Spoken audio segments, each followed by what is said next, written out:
4 बड़ी जेलों में व्यवस्था चरमराई। उत्तराखंड में कैदियों की बढ़ रही तादाद से जेल प्रशासन को खासी दुश्वारियों का सामना करना पड़ रहा है। जेल प्रशासन को बंदियों के खाने और रहने की व्यवस्था करने में पसीने छूट रहे हैं। दूसरी तरफ बंदियों को जेल में सोने तक की जगह नहीं मिल पा रही है। कैदियों ने जेल में हो रही समस्याओं को कई बार अदालत के सामने उठाया है। उन्होंने अदालत से मानवाधिकार उल्लंघन के मामले में दखलंदाजी की भी गुहार लगाई। उत्तराखंड में 4 बड़ी जेलों का संचालन होता है। हरिद्वार, देहरादून, ऊधम सिंह नगर और टिहरी जेल में क्षमता से 2 गुना बंदी है।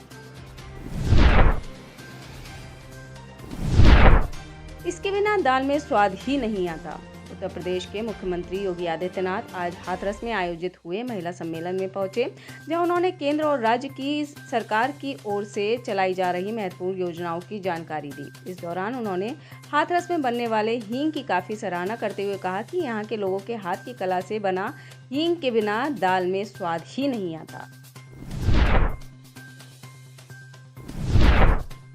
सरकार बनी तो छत्तीसगढ़ होगा नक्सल मुक्त। केंद्रीय गृह मंत्री अमित शाह ने छत्तीसगढ़ में कांग्रेस के नेतृत्व वाली भूपेश बघेल सरकार पर नक्सलवाद को बढ़ावा देने का आरोप लगाया। उन्होंने बृहस्पतिवार 19 अक्टूबर को बस्तर की जनता से वादा किया कि भाजपा की सरकार बनने पर राज्य को नक्सल समस्या से मुक्त कर दिया जाएगा।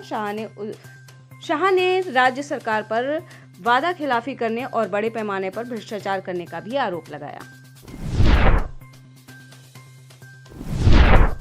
पटना स्टेशन को बम से उड़ाने की धमकी। राजधानी पटना में बीते 13 अक्टूबर को पटना स्टेशन पर बम रखने की अफवाह मामले में रेल पुलिस ने गुरुवार को खुलासा किया है।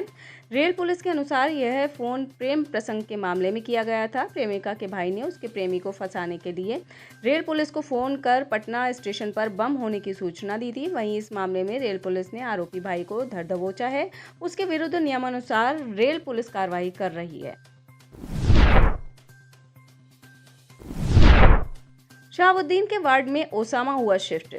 पूर्व सांसद मोहम्मद शहाबुद्दीन के बेटे ओसामा शाह को राजस्थान के कोटा से गिरफ्तार कर सीवान कोर्ट में पेशी के बाद उसे 14 दिन की न्यायिक हिरासत में बुधवार 18 अक्टूबर को जेल भेज दिया गया है। अंदर से खबर है कि ओसामा शाह को जिस वार्ड में शिफ्ट किया गया, इस वार्ड में पहले उसके पिता मोहम्मद शहाबुद्दीन भी रहा करते थे।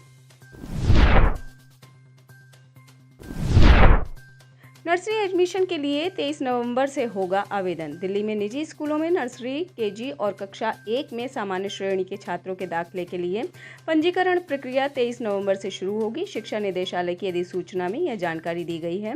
इसमें कहा गया है कि दाखिला फॉर्म जमा करने की अंतिम तिथि 15 दिसंबर है और दाखिले की पहली सूची अगले साल 12 जनवरी को जारी की जाएगी। आर्थिक रूप से कमजोर वर्ग और वंचित समूह के छात्रों और दिव्यांग बच्चों के लिए निजी स्कूलों में कुल सीटों का 25% आरक्षण है। उनके लिए अलग से सूची जारी की जाएगी। सराय कालेखां टी जंक्शन हुआ सिग्नल फ्री।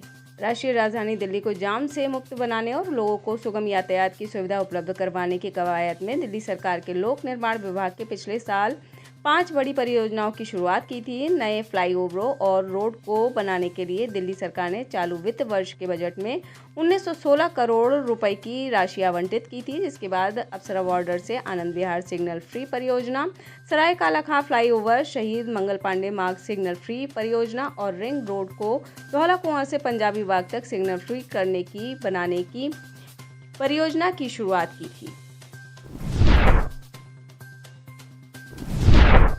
ज्योतिरादित्य सिंधिया से इमरती देवी ने की मांग। केंद्रीय मंत्री ज्योतिरादित्य सिंधिया की कट्टर समर्थक व डबरा से बीजेपी प्रत्याशी इमरती देवी ने महाराज सिंधिया के सामने एक मांग रख दी है। इमरती देवी ने सिंधिया से कहा कि महाराज डबरा को जिला बना दो, फिर आगे भले ही टिकट मत देना। बता दें कि बीजेपी ने 3 दिवसीय शक्ति बूथ सम्मेलन का आयोजन किया है। डबरा में आयोजित बूथ सम्मेलन में शामिल होने के लिए केंद्रीय मंत्री ज्योतिरादित्य सिंधिया पहुंचे थे। इस दौरान मंच से संबोधित करते हुए डबरा से बीजेपी प्रत्याशी इमरती देवी ने केंद्रीय मंत्री ज्योतिरादित्य सिंधिया के सामने मांग रखी कि महाराज डबरा को जिला बना दो। चुनाव में गंगा जल के सहारे कांग्रेस एमपी में चुनाव की घोषणा से पहले करीब 1 साल से लगातार दोनों प्रमुख पार्टियां धार्मिक रंग में रंगी दिखाई दे रही हैं। अब जब चुनाव शुरू हो गए हैं तो चुनाव के बीच में गंगा जल की एंट्री हो गई है। प्रदेश के दमोह से कुछ ऐसी ही तस्वीरें सामने आई हैं जब चुनाव आयोग द्वारा बनाई गई टीम को एक कार से गंगा जल की बोतलें मिली। इन बोतलों पर पूर्व मुख्यमंत्री कमलनाथ और पन्ना जिले के पवई से कांग्रेस के घोषित उम्मीदवार मुकेश नायक की फोटो लगी हुई है। प्रहलाद पटेल का कमलनाथ पर तंज। मध्य प्रदेश के पूर्व मुख्यमंत्री कमलनाथ के गढ़ में केंद्रीय मंत्री प्रहलाद पटेल ने चुनाव प्रचार अभियान की शुरुआत से पहले कांग्रेस पर जमकर हमला बोला। प्रहलाद पटेल ने कमलनाथ पर निशाना साधते हुए उन्हें थका हुआ चेहरा बताया। आगे उन्होंने कहा कि इस बार बीजेपी जिले में 2003 की तर्ज पर सभी सीटें जीतेगी। केंद्रीय मंत्री प्रहलाद पटेल ने कहा कि कमलनाथ इतने लंबे समय से छिंदवाड़ा में हैं, लेकिन वो आदिवासी युवा व किसी के नहीं हुए। इन्होंने सरकारी धन से खुद से जुड़े लोगों को फायदा पहुंचाने के लिए मॉडल बनाया है। मान सरकार पर भड़के सुखबीर सिंह बादल। पंजाब में शिरोमणि अकाली दल के अध्यक्ष सुखबीर सिंह बादल ने मुख्यमंत्री भगवंत मान पर निशाना साधा है। पंजाब में अचानक हुई बारिश से अनाज मंडियों में रखा हुआ अनाज भीग गया। इसको लेकर बादल ने सोशल मीडिया साइट एक्स पर एक पोस्ट करते हुए लिखा कि झूठे दावों वाले विज्ञापनों पर रोजाना करोड़ों रुपए बर्बाद करने के अलावा जमीनी हालात पर भी नजर डालें, कठपुतली मुख्यमंत्री भगवंत मान। हरियाणा में डराने लगा डेंगू का डंक। हरियाणा में डेंगू का डंक अब डराने लगा है। प्रदेश के कई जिलों में लगातार डेंगू के मरीज मिल रहे हैं। गुरुग्राम में भी डेंगू के मरीजों की संख्या बढ़कर 235 हो गई है। स्वास्थ्य विभाग की ओर से डेंगू से बचाव के उपाय किए जाने के बावजूद मरीजों की संख्या लगातार बढ़ रही है। इससे स्वास्थ्य अधिकारियों की भी चिंता बढ़ती जा रही है। वहीं प्रदेश में डेंगू के सबसे खतरनाक वायरस DENV2 यानी D2 की एंट्री हुई है। मराठा आरक्षण को लेकर युवक ने लगाई फांसी। मराठा आरक्षण के लिए प्रदर्शन कर रहे एक युवक ने फांसी लगाकर आत्महत्या कर ली है। आत्महत्या करने वाले युवक का नाम सुनील कावले है, जिसकी उम्र 45 साल बताई गई है। इस युवक ने मुंबई के बांद्रा ईस्ट में वेस्टर्न एक्सप्रेस वे पर बने फ्लाईओवर पर फांसी लगाकर आत्महत्या कर ली है। आत्महत्या करने वाला व्यक्ति अमवाद तालुका का रहने वाला है और उसके शव को पोस्टमार्टम के लिए मुंबई के सायन अस्पताल ले जाया गया है। अब इस घटना को लेकर राज्य में सियासी घमासान मचने की आशंका है। इस मामले में बांद्रा खेरवाड़ी पुलिस ने जांच शुरू कर दी है। सुसाइड नोट भी घटनास्थल से मिला है। कांग्रेस ने आदिवासी नेताओं को दिया टिकट। छत्तीसगढ़ में विधानसभा चुनाव के लिए कांग्रेस ने अपने प्रत्याशियों के नाम जारी कर दिए हैं। पहली और दूसरी सूची मिलाकर कुल 83 लोगों का नाम जारी किया गया है। कांग्रेस ने ओबीसी से ज्यादा आदिवासी नेताओं को विधानसभा चुनाव में तवज्जो दिया है। 83 में से 32 सीट पर एसटी वर्ग के नेताओं को चुनावी मैदान में उतारा गया है।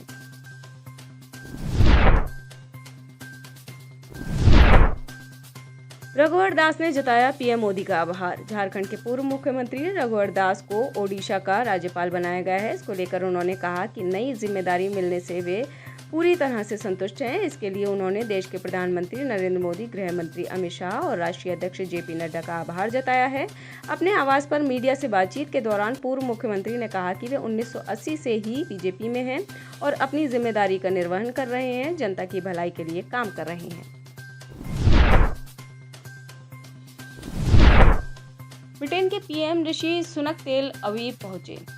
इजराइल पर हुए आतंकी हमले के बाद ब्रिटेन के पीएम ऋषि सुनक गुरुवार 19 अक्टूबर 2023 को इजराइल पहुंचे। ब्रिटिश पीएम ऋषि सुनक ने इजरायली पीएम के साथ मुलाकात करने के बाद एक संयुक्त प्रेस बयान में कहा कि हम अंतर्राष्ट्रीय कानून के अनुरूप खुद की रक्षा करने और हमास पर जवाबी कार्रवाई को लेकर इजराइल का समर्थन करते हैं।